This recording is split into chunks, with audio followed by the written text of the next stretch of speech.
outra notícia aqui triste também, né, infelizmente, é resultado desse desgoverno. No primeiro trimestre de 2024, a taxa de desemprego do Brasil subiu para 7,9%, de acordo com informações do IBGE. Essa daí, não sei se o Pokémon despiorou, né, mas vamos lá. Então essa estatística saiu nessa terça-feira. Esse índice representa um aumento de 0,5% em relação a 2023. O número de desempregados também aumentou, né, chegando a 8,6 milhões de pessoas. Muito bem. Paulo, isso aqui eu acho que é sintomático e eu tenho a desconfiança, tá? Não posso afirmar, mas fica aqui um achismo de que esse número real ainda é muito pior. Não tenha dúvida disso, Marcos. A inflação é muito maior do que o governo diz e o desemprego é muito maior do que o governo diz. Nós temos basicamente dois tipos de desemprego. Existe o desemprego catalático, que é o termo técnico que nós economistas usamos para se referir àquela flutuação, a pessoa que até pede demissão de uma empresa, passa um tempo procurando um emprego melhor, ou existe uma mudança no mercado, um choque de mercado, e as pessoas se rearranjam para uma nova circunstância econômica, mas existe o chamado desemprego estrutural, que é aquele desemprego que o mercado não consegue absorver devido à sua fase recessiva, uma fase de desaquecimento econômico. Durante o governo Bolsonaro, nós tivemos um desemprego catalático porque a economia precisou se rearranjar quando finalmente a esquerda maldita se dignou a reabrir o comércio depois da ditadura sanitária. Mesmo assim, graças a uma ideia de liberdade que o Bolsonaro tem, a economia se recuperou com uma velocidade surpreendente, como é da natureza do mercado. Agora, o Lula, ele conseguiu a proeza de pegar um país que estava voltando aos trios, graças ao Bolsonaro, e conseguiu destruir.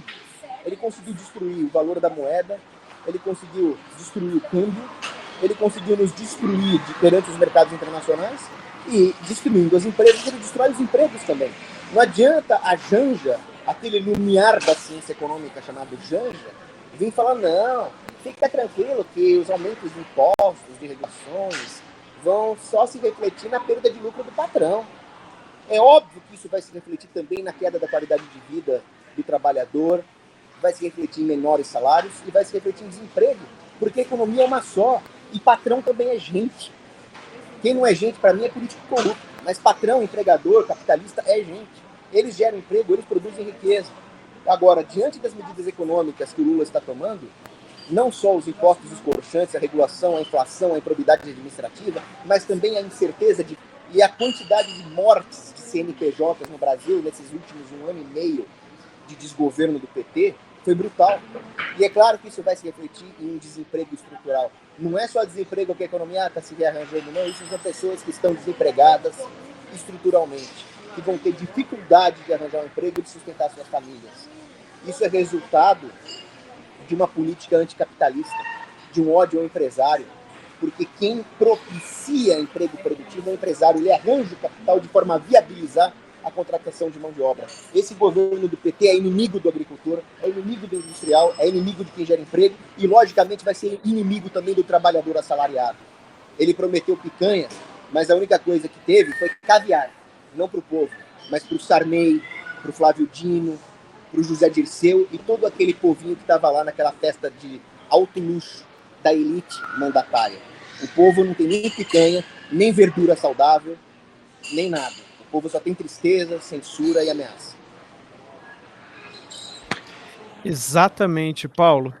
E olha, ainda um outro assunto que está relacionado com esse daqui, na minha opinião, né, porque a gente está vendo crescimento de desemprego, e isso é resultado, o Kogo explicou muito bem aí, aumento de inflação, problemas na economia.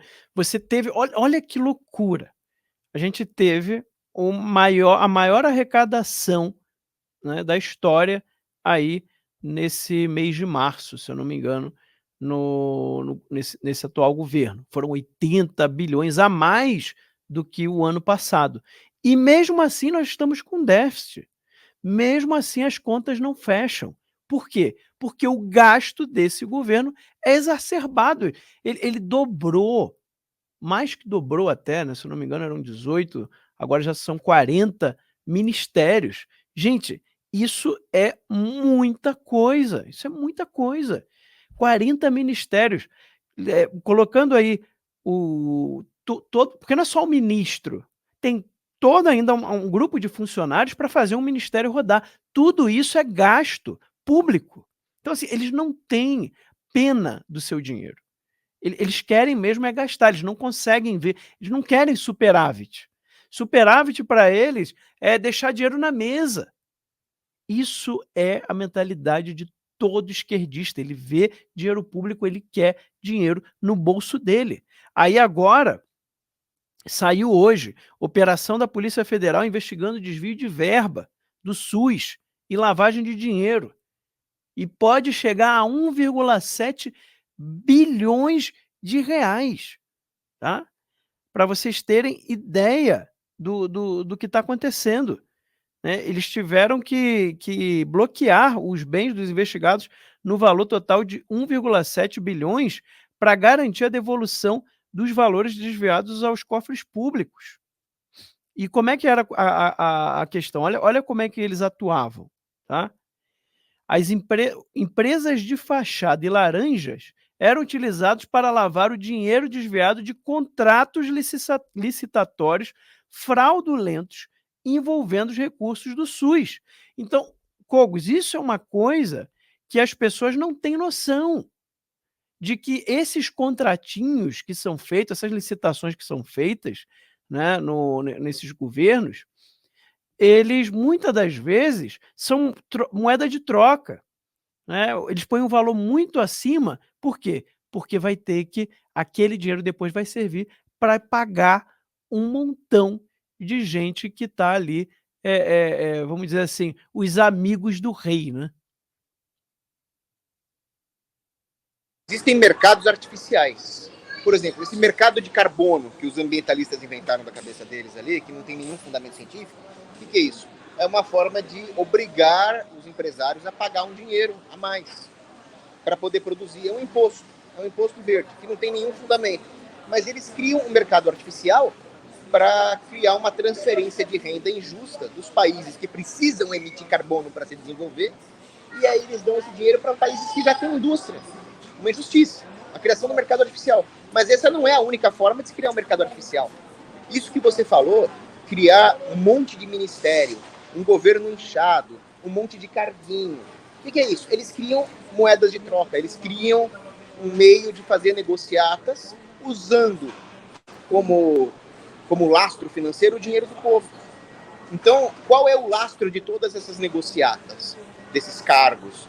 São salários, são bonificações, são benefícios, que é o quê? É dinheiro. E de onde vem esse dinheiro? Vem desse monte de gasto. Vem dessa arrecadação que não fecha conta. Tirado do povo, tirado do trabalhador, tirado de quem ia gerar emprego. Para criar um mercado artificial onde o governo consegue subornar toda essa máquina pública para ganhar ainda mais vantagens. E essa máquina pública exerce a sua função regulando a mesma iniciativa privada que é obrigada a sustentar tudo isso com impostos, que são as regulações. Então, é um sistema duplamente parasitário, pelos impostos e pelas regulações que esses ministérios impõem. Porque quando você fala em 40 ministérios, não é só o dinheiro para sustentar essa vagabundagem. É o que esses ministérios vão fazer.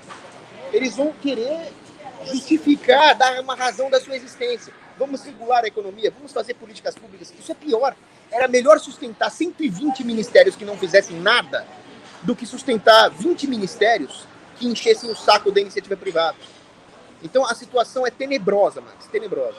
O Milei fez o contrário, ele cortou a vagabundagem, cortou um monte de ministério, cortou gastos, e a Argentina recuperou a sua economia que estava destruída pelos esquerdalhas lá, os peronistas. E o Brasil vai sempre na contramão da história. Perfeito, Paulo. E olha, ainda eu queria adicionar mais uma notícia ainda neste assunto, porque tem tudo a ver, gente. Quando eu vi isso daqui, o ministro da Casa Civil, Rui Costa, tá? Teve uma audiência pública na Comissão de Infraestrutura do Senado e disse que mais de 6.000 obras do Programa de Aceleração de Crescimento precisam de emendas parlamentares para serem executadas. Ou seja, eles querem ainda mais dinheiro. 6 mil obras do programa que o próprio governo inventou. Gente, isso daqui é muita sem vergonhice, Cogos. Max, se esse governo tivesse vergonha na cara, coisa que ele nunca vai ter, ele decretaria falência. Ele falhou miseravelmente em propiciar o bem comum do povo. Eles só são sugadores de dinheiro, só são carrapatos. Olha a cara de pau deles. Como bem disse um historiador economista chamado Thomas Woods, ele disse o seguinte: o governo pega o dinheiro do povo, comete todo tipo de improbidade, gasta, destrói a economia. Se fosse uma empresa privada, o que aconteceria? Ela decretaria falência e todo esse capital seria alocado para empresários mais eficientes, mais responsáveis. Mas o governo ele funciona com uma lógica reversa. Quanto mais incompetência, quanto mais corrupção, quanto mais sem vergonhice, quanto mais cara de pau, mais dinheiro eles querem pegar do povo. Eles premiam a incompetência, eles premiam o mau-caratismo. Isso é uma completa inversão da ética.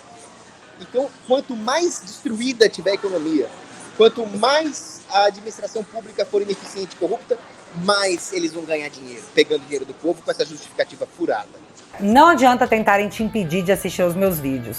Nós sempre vamos dar um jeitinho para que você fique por dentro de tudo que tá rolando. E agora você pode ter esse acesso a todos os meus conteúdos com o aplicativo da nossa família. Com o app do Te Atualizei, você vai ter acesso no seu celular a todos os conteúdos que eu faço para te atualizar com o rumo óbvio das coisas. Vai ser só um clique para você assistir a tudo isso aqui. Os meus vídeos exclusivos que eu faço no sofá, as edições especiais do News, o meu jornal semanal, documentários sobre temas de política, podcasts, entrevistas e muito mais.